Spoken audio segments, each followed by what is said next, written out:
Cette vidéo est le corrigé du numéro 7 de la page 103 dans le cahier Phénomène. Vous êtes à la page 103, numéro 7. Le problème est suivant. Bien que l'essence utilisée dans les véhicules soit en réalité un mélange d'hydrocarbures, on peut comparer sa combustion à celle de l'octane.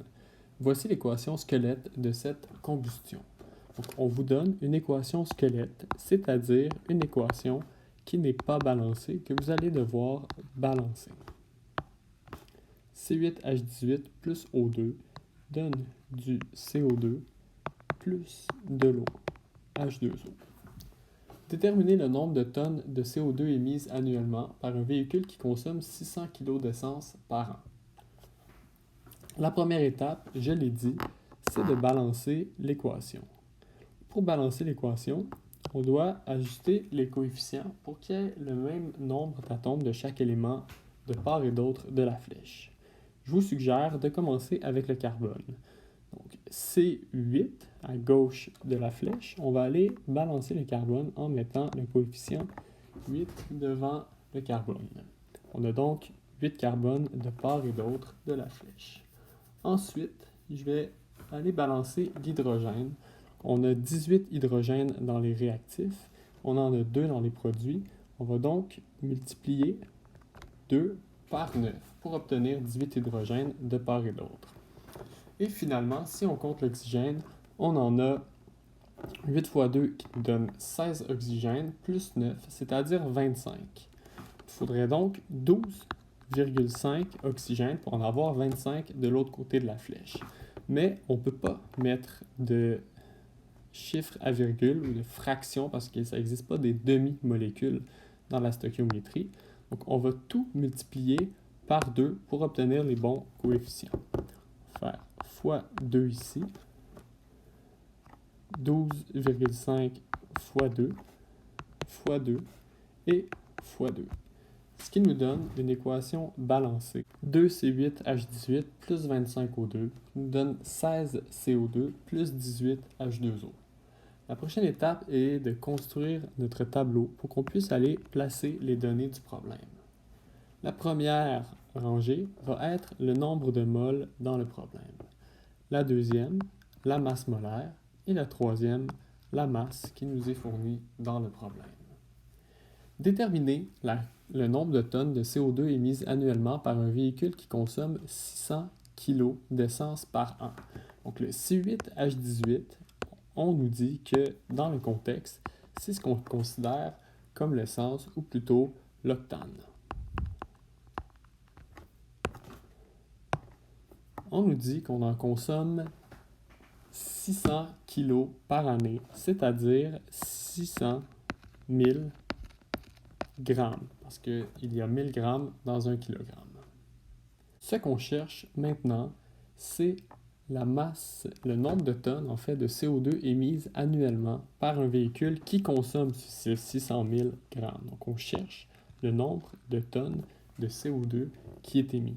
Pour s'y rendre, il va falloir qu'on transforme la masse, qu'on trouve le nombre de moles dans la masse de l'octane qui nous est fournie, qu'on fasse des proportions entre l'octane et le dioxyde de carbone, puis qu'avec le nombre de moles qui est trouvé, on retourne en bas pour trouver la masse de CO2 qui est produite. L'étape 1 consiste à trouver d'abord la masse molaire de l'octane, donc la masse molaire de C8H18. Pour ce, on peut utiliser le tableau périodique, ce qui nous donne une masse molaire pour le C8H18 de 114,26 grammes par mol. On peut donc aller placer cette donnée-là dans notre tableau. La masse molaire ici est de 114,26 grammes par mol. On peut ainsi trouver le nombre de moles de C8H18 qui entrent dans la réaction. Pour trouver le nombre de moles d'octane, on doit utiliser notre formule. Le nombre de moles équivaut à la masse divisée par la masse molaire. Dans ce cas-ci, la masse est de 600 000 grammes que l'on divise par la masse molaire de l'octane qu'on vient de trouver de 114,26 grammes par mol. Ce qui nous donne un nombre de moles qui équivaut à 5252,18 moles. Ayant trouvé le nombre de moles, on peut aller le placer dans notre tableau. 5252,18 moles. Ayant maintenant le nombre de moles d'octane dans les réactifs, on doit trouver ce nombre de moles-là produit combien de moles de CO2. Donc, l'étape 4, c'est de trouver le nombre de moles produites de CO2. Dans mon équation balancée, 2 moles de C8H18 produit 16 moles de CO2. Si j'en ai 5252,18 moles de C8H18, combien est-ce que je vais avoir de moles de CO2 produites? Bien, c'est juste une proportion. Ça nous donne un nombre de 42,009 moles de CO2.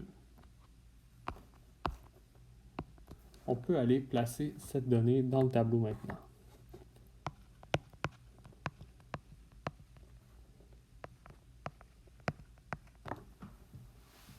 La prochaine étape, c'est de trouver quelle est la masse de ces 42,009 moles de CO2 qui sont produites par la combustion de l'octane. Bien, pour ça, l'étape 5, il faut d'abord trouver c'est quoi la masse de 1 mol de CO2. Ensuite, on va pouvoir trouver quelle est la masse de 42,009 moles de CO2. L'étape 5, c'est de trouver la masse molaire de CO2. Dans mon tableau périodique, je peux trouver que la masse molaire de CO2 équivaut à 44,01 g par mol. Je viens donc placer cette donnée dans mon tableau de problème. 44,01 g par mol. Il me reste maintenant à trouver la masse de CO2 produite. Je sais, étape 5, la masse de CO2 produite. Je vais utiliser la formule mon nombre de moles équivaut à ma masse divisé par ma masse molaire. Le nombre de moles, je l'ai.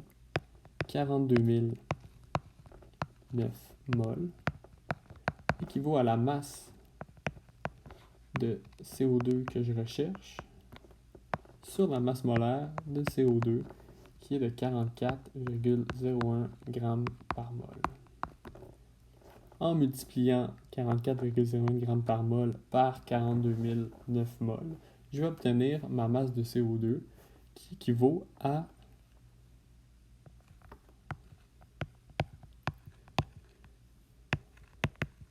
0,45 g.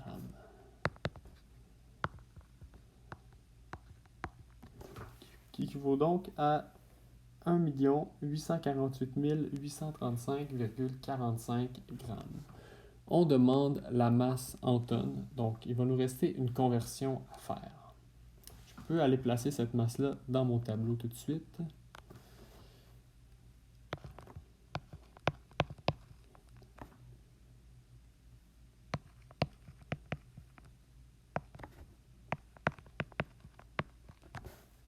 Enfin, pour convertir ce nombre en tonnes, j'ai juste à faire une proportion. Donc, l'étape 6, nombre de tonnes. Je sais que 1 tonne égale à 1 million de grammes. Je cherche mon nombre de tonnes pour 1 million 848 835,45 grammes. La réponse est donc de 1,848 tonnes.